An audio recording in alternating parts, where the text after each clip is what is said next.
আজ আপনাদের সাথে শেয়ার করছি একটা স্ন্যাক্সের রেসিপি, যেটা খুব কম উপকরণ এবং চটজলদি কিন্তু হয়ে যায়। সন্ধ্যাবেলা ধরুন কিছু খেতে ইচ্ছে করছে বা বাচ্চাদের সন্ধ্যাবেলার খিদে মেটানোর জন্য এটা কিন্তু একটা দারুণ স্ন্যাক্সের রেসিপি। চলুন তাহলে ভিডিওটা দেখতে থাকি। এখানে একটা আলুকে ছোট ছোট করে টুকরো করে সেদ্ধ করে নিয়েছি, খোসাটা ছাড়িয়ে নিয়েছি।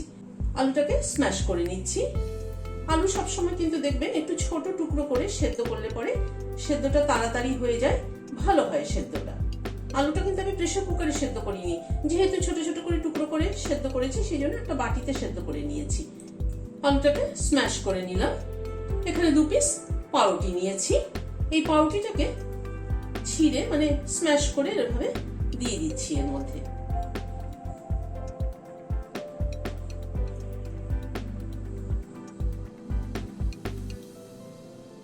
টুকটাক খিদে পেলে কিন্তু এরকম করে বানিয়ে নেবো, মানে বিশেষ করে সন্ধ্যাবেলা বাচ্চাদের খিদে মেটানোর জন্য বা নিজেদেরও অনেক সময় খেতে ইচ্ছা করে, সেই জন্য কিন্তু এরকম করে খুব চটজলদি খুব সুস্বাদু একটা স্ন্যাক্স তৈরি হয়ে যায়।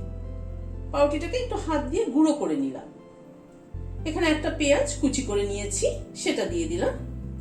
2টো কাঁচা লঙ্কা দিয়ে দিলাম। খানিকটা ধনেপাতা কুচি দিয়ে দিলাম। একটা চিজ কিউব নিয়েছি, চিজ কিউবটাকে গ্রেট করে দিয়ে দিচ্ছি। চিজ কিউব অ্যাভেলেবেল না থাকলে স্কিপও করতে পারেন। একটা ডিম দিয়ে দিলাম। হাফ চামচের একটু কম নুন দিলাম। গোলমরিচের গুঁড়ো দিলাম হাফ চামচ। সবকিছুকে একসাথে মেখে নিচ্ছি।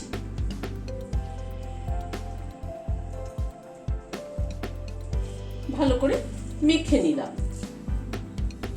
এখানে একটা প্লেটে খানিকটা কর্নফ্লেক্স নিয়েছি। কর্নফ্লেক্সটাকে হাত দিয়ে গুঁড়ো করে নিচ্ছি।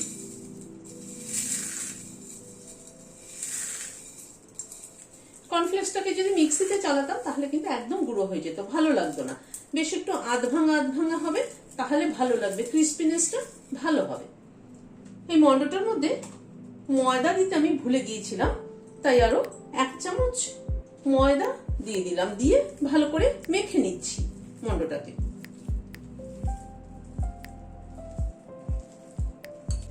মেখে নিলাম। হাতে একটু তেল মেখে দিলাম যাতে গড়তে সুবিধা হয়। খানিকটা তুলে নিলাম মন্ডটার থেকে।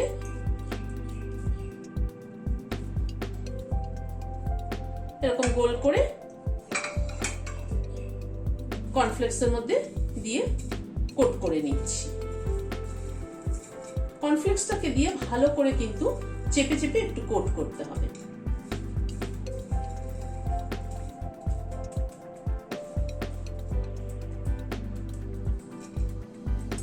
এই কর্নফ্লেক্সটা যত গায়ে ভালো করে বসে যাবে তত কিন্তু ক্রিস্পিনেসটা ভালো হবে।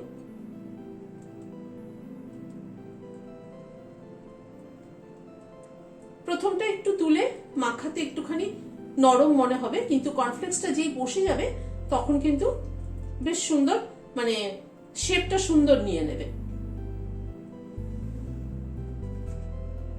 এইভাবে সবগুলোকে করে নিচ্ছি। টিকিগুলোকে গড়ে নিলাম। এবার একটু 10 মিনিটের জন্য ফ্রিজে রেখে দিই, তাহলে হবে কি যে কর্নফ্লেক্সটা ভালো মতো সেট হবে, ভাজতে সুবিধা হবে এবং ভাজাটাও ভালো হবে। প্যানে প্রথমে হোয়াইট অয়েল দিচ্ছি। তেলটা গরম হওয়ার পরে টিকিগুলো ছেড়ে দিচ্ছি।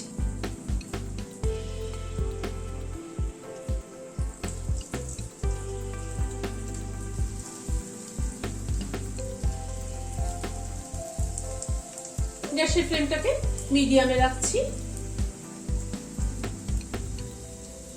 মিনিট খানেক মতো একটা পিঠ ভেজে নিলাম। এবার উল্টে দিচ্ছি।